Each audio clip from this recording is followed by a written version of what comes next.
अस्सलाम वालेकुम भाई, आमले दे मुरब्बे दे फ़ायदे ते इंदा इस्तेमाल ते दस दिओ। ਸੁਲਤਾਨ ਭਾਈ ਆਮਲੇ ਦੇ ਮੁਰੱਬੇ ਦੇ ਬੇਸ਼ੁਮਾਰ ਫਾਇਦੇ ਨੇ ਤੇ ਥੋੜੇ ਜਿਹੇ ਮੈਂ ਦੱਸਣਾ।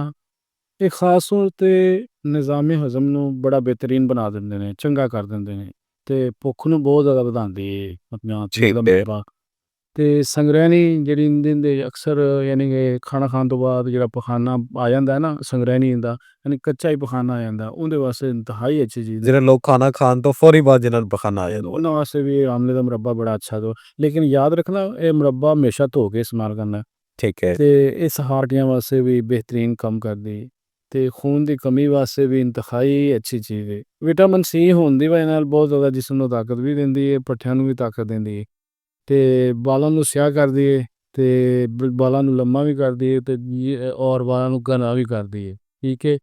ਔਰ ਦਿਲ ਨੂੰ ਫਰਕ ਦਿੰਦੀ ਹੈ ਬਹੁਤ ਜ਼ਿਆਦਾ, ਬਲੱਡ ਪ੍ਰੈਸ਼ਰ ਨੂੰ ਯਾਨੀ ਕਿ ਮਜ਼ਬੂਤ ਕਰਦੀ ਹੈ। ਯਾਨੀ ਕਿ ਮਜ਼ਬੂਤ ਤੋਂ ਮੁਰਾਦ ਹੈ ਕਿ ਨਾ ਜ਼ਿਆਦਾ ਨਾ ਕਮ, ਯਾਨੀ ਨਾਰਮਲ ਇਤਦਾਲ ਚ ਲਿਆਂਦੀ। ठीक है, जिन्हें तो ज़्यादा है वो भी इस्तेमाल कर सकते, घट वाले भी कर सकते। ਦਿਮਾਗੀ ਕਮਜ਼ੋਰੀ ਵਾਸਤੇ ਬੜੀ ਬਿਹਤਰੀਨ ਚੀਜ਼ ਹੈ। ਖਾਸ ਤੌਰ ਤੇ ਯਾਦਾਸ਼ਤ ਜਿਨ੍ਹਾਂ ਦੀ ਕਮਜ਼ੋਰ ਹੈ ਉਹਨਾਂ ਵਾਸਤੇ ਬਹੁਤ ਜ਼ਬਰਦਸਤ ਚੀਜ਼ ਹੈ। ਤੇ ਜਿਸਮ ਦੀ ਤਵਾਨਾਈ ਯਾਨੀ ਬਹੁਤ ਜ਼ਿਆਦਾ ਪੈਦਾ ਕਰਦੀ, ਤਾਕਤ ਪੈਦਾ ਕਰਦੀ, ਥਕਾਵਟ ਯਾਨੀ ਕਿ ਥਕਾਵਟ ਥਕਨ ਹੋ ਜਾਏ ਉਹਨਾਂ ਵਾਸਤੇ ਬੜੀ ਅੱਛੀ ਚੀਜ਼ ਹੈ।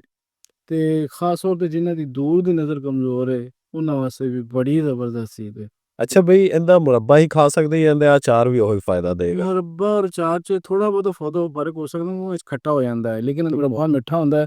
ਲਿਹਾਜ਼ਾ ਇਹ ਮੈਂ ਸਿਰਫ ਆਮਲੇ ਦੇ ਮੁਰੱਬੇ ਦੇ ਤੁਹਾਨੂੰ ਦੱਸਣ ਡਿਆ, ਆਮਲੇ ਦੇ ਮੁਰੱਬੇ ਦੇ ਵੀ ਫਾਇਦੇ ਇਹ ਨੇ।